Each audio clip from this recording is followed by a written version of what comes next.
गेले। तसे आपण 2023 मध्ये 5 डिसेंबर या रोजी आपण हा रिपोर्ट जाहीर केलाय।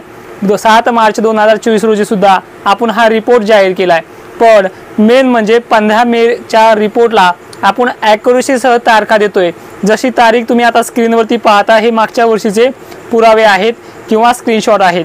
तर आता जे 2024 मध्ये जून पासून ते सप्टेंबर पर्यंत मान्सून आपला प्रभाव कसा टाकणार आहे।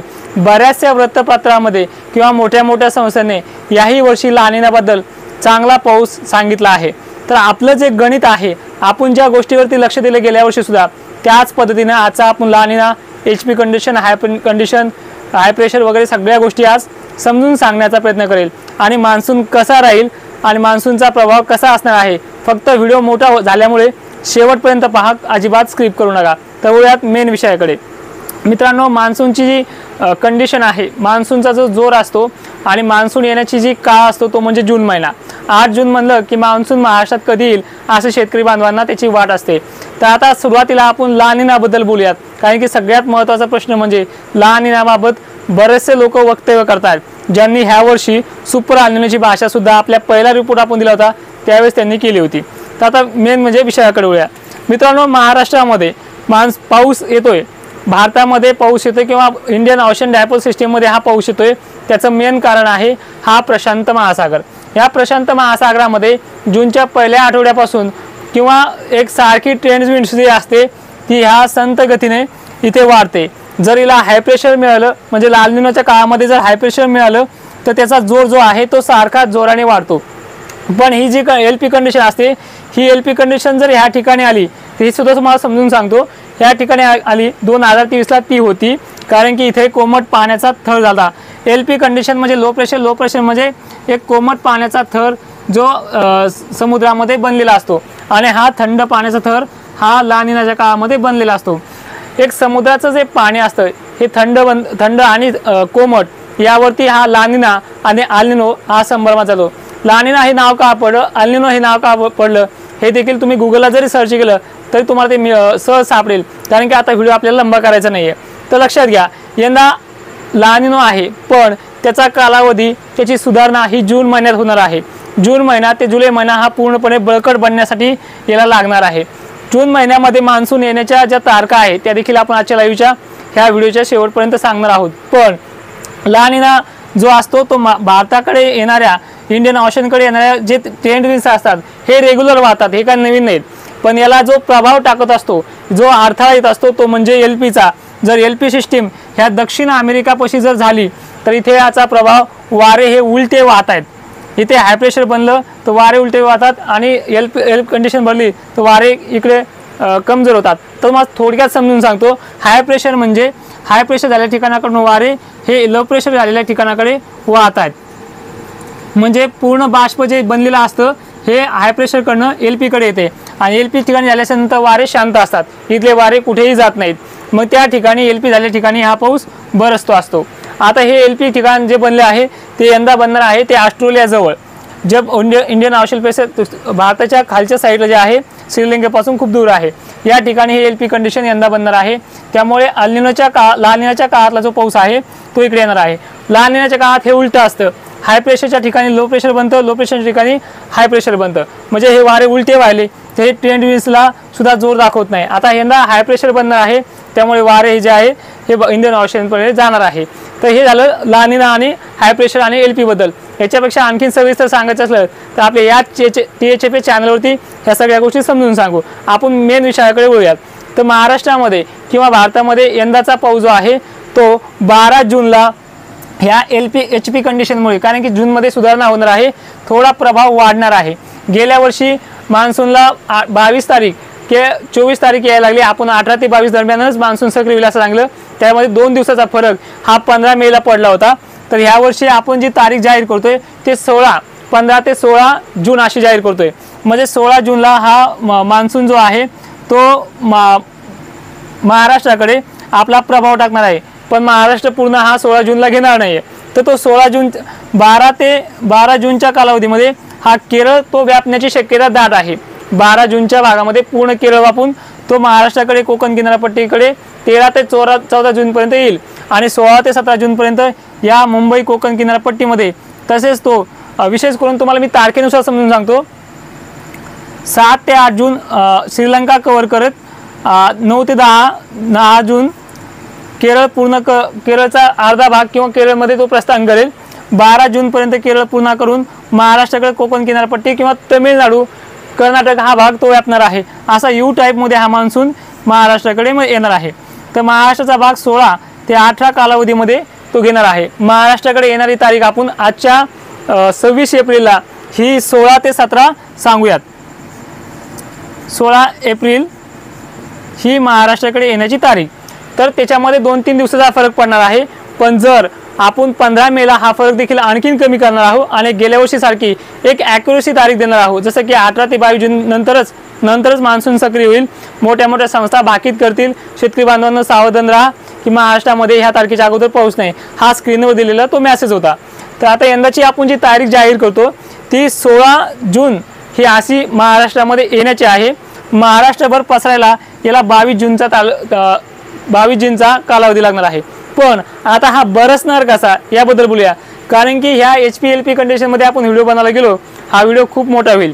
तुम्हाला कोणाला फोनवर जरी माहिती पाहिजे असेल तर फोनवर देऊ किंवा नेक्स्ट व्हिडिओमध्ये ही HP आणि LP कंडिशन व्यवस्थित समजून सांगितली जाईल. आता तुम्हाला थोडक्यात सांगितले आहे, हे देखील समजून घ्या.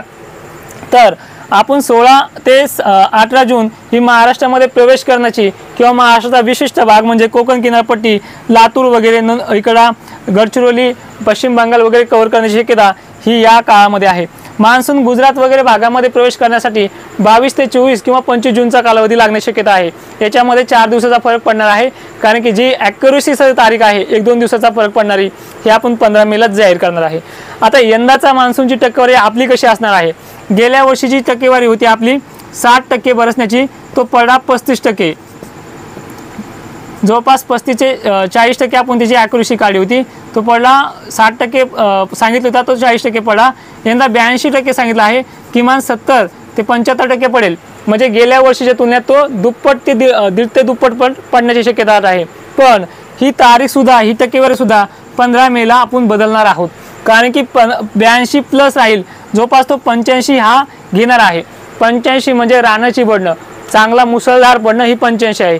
106%, 108% ही कशी तारीख काढतात हे मला माहीत नाही. कारण की यांनी जूनमध्ये सुद्धा, जानेवारी महिन्यात सुद्धा राम जन्मभूमी प्राणप्रतिष्ठेच्या वेळेस सुद्धा 112% पावसाची नोंद ही जानेवारी ते मार्च महिन्यापर्यंत होऊन जाईल असं त्यांनी वक्तव्य केलं होतं. पण एक 10% सुद्धा या 2-3 महिन्यामध्ये, फेब्रुवारीमध्ये सुद्धा पडलं नाही आहे, जानेवारीमध्ये सुद्धा पडलं नाही, अशी कंडिशन घडली. 112%, 106% हे कुठं सांगतात काय मिळू लागत नाही. ठीक आहे. आपल्या भाषेत सांगायचं म्हणलं तर गेल्या वर्षी आपण धरूया 40% पाऊस पडला, तर यंदा मी सांगतोय 85% पाऊस पडणार आहे. म्हणजे 40 प्लस दुप्पट. म्हणजे आता सध्या तुमच्या विहिरीला जर परसभर पाणी आलं असेल ज्या भागामध्ये, तर इथं 2-3 परस पाणी यासारखा पाऊस या भागात आहे. म्हणजे दुप्पट तिप्पट पाऊस एका ठिकाणी पडेल. तर पाऊस यंदाचा चांगला आहे. ठीक आहे. तर आता कोणत्या महिन्यामध्ये कसा राहील हे आपण थोडक्यामध्ये सांगून घेऊयात.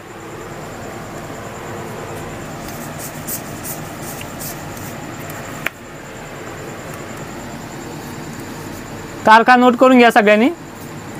जूनमध्ये 16 ते 18 दरम्यान मान्सून दमदार. जूनच्या पहिल्या आठवड्यामध्ये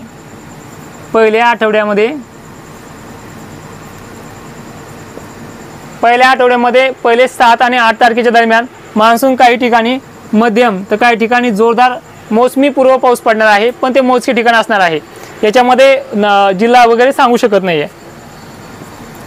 तर जुलै महिन्यामध्ये मान्सून 7 जुलै नंतर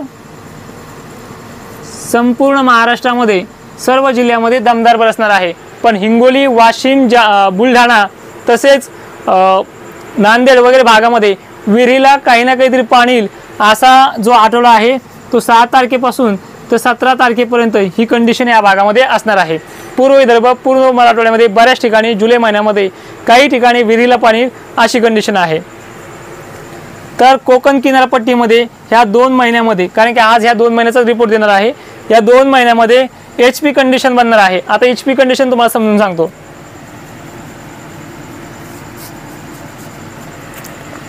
जेव्हा मान्सून ह्या भागामध्ये आपला प्रभाव दाखवतो तेव्हा इकडच्या भागामध्ये जो आपण दुबई वगैरे भाग म्हणू इथे HP कंडिशन बनते आणि वारे या भागामध्ये आभाळ सावली धरून राहते जूनच्या मृग नक्षत्रामध्ये।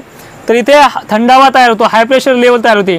तर हे वारे भर आपल्या भागातून प्रस्थान करत इकडे पूर्व विदर्भ, पूर्व मराठवाडा, नांदेड वगैरे भागामध्ये हे संपूर्ण बाष्प घेऊन जातात। ह्या जून महिन्यामध्ये किंवा जुलै महिन्याच्या 1-2 आठवड्यामध्ये ह्या सांगली, सोलापूर, कोल्हापूर, सातारा वगैरे परिसरामध्ये पाऊस बिलकुल थांबत नाही, पडला तर केसावानी धारा पडतात। या भागामध्ये मान्सूनचा पाऊस कधीच जुलै महिना अर्धा होईपर्यंत चांगला पडत नाही, अशी कंडिशन यांच्या भागात आहे। ह्या इथे बनलेल्या हायप्रेशरमुळे आहे आणि ह्या हायप्रेशरमुळे या भागामध्ये मध्यम स्वरूपाचा पेरण्यापुरता पाऊस गेल्या वर्षीपेक्षा बरा हा जून महिन्यामध्ये शेवटच्या आठवड्यामध्ये जुलै महिन्याच्या पहिल्या आणि दुसऱ्या आठवड्यामध्ये बरसणार आहे। 2 आठवडे पूर्ण झाल्यानंतर या कोकण किनारपट्टी पश्चिम महाराष्ट्रामध्ये अहमदनगर, सांगली, सोलापूर, सातारा, धाराशिव परिसरामध्ये हा जुलै महिन्यातील 2 आठवडे झाल्यानंतर चांगला बरसणार आहे। पण ह्या अगोदर सुद्धा या भागामध्ये पेरण्या चांगल्या करू देईल अशी कंडिशन ही आपल्या 85% मोडते आहे। त्यामुळे इथे काळजी करण्यासारखं कोणीही कारण नाही आहे। पण ह्या एप्रिल महिन्यामध्ये पडलेल्या पावसाचा परिणाम ह्या हाय प्रेशरमुळे जास्त बनतोय। आता तुम्ही बघा नाशिक पट्ट्यामध्ये सध्या हाय प्रेशर बनलेले आहे। उदाहरणार्थ नाशिक इथे ही पश्चिम बाजू नाशिकच्या 70-80 किलोमीटर अंतरावरती हे पुण्यापर्यंत एक हाय प्रेशर बनलेले एप्रिल महिन्यामध्ये सध्याचे कंडिशन। तर इथून पूर्ण वारे इथं आभाळ बनतंय, ढगं बनतायत, नाशिक असेल, निफाड असेल, एवढा असेल, पण हा पूर्ण बाष्प घेऊन छत्रपती संभाजीनगर, संगमनेरपासून खाली इकडे गंगापूर वगैरे पैठण भागात पडतो, खाली विदर्भात तर तुम्हाला सांगायची गरज नाही, तिकडे सुद्धा पडतो। तर अशी कंडिशन या भागामध्ये आहे। मित्रांनो, सप्टेंबर चांगला आहे, ऑक्टोबर चांगला आहे। ऑक्टोबर आणि सप्टेंबरमध्ये सरासरी ओलांडणारा पाऊस या सप्टेंबर, ऑक्टोबर या महिन्यामध्ये आहे। त्यामुळे जुलैमध्ये, जूनमध्ये सरासरी ओलांडणार नाही अशी कंडिशन आहे। कोणाला अजून काही प्रश्न असतील ते देखील विचारू शकता। आणि THPC वेदर हे आपलं नवीन चॅनल आहे, याच्यावरती हाय प्रेशर, लो प्रेशर बाबत देखील माहिती देणार आहोत। तर मित्रांनो, काही राहिलं असेल बोलण्याच्या अवधानामध्ये, काही विचारायचं राहिलं असेल तर विचारा, कमेंटमध्ये तुम्हाला ह्या मान्सूनबद्दल नक्की रिप्लाय देण्यात येईल। धन्यवाद, जय शिवराय।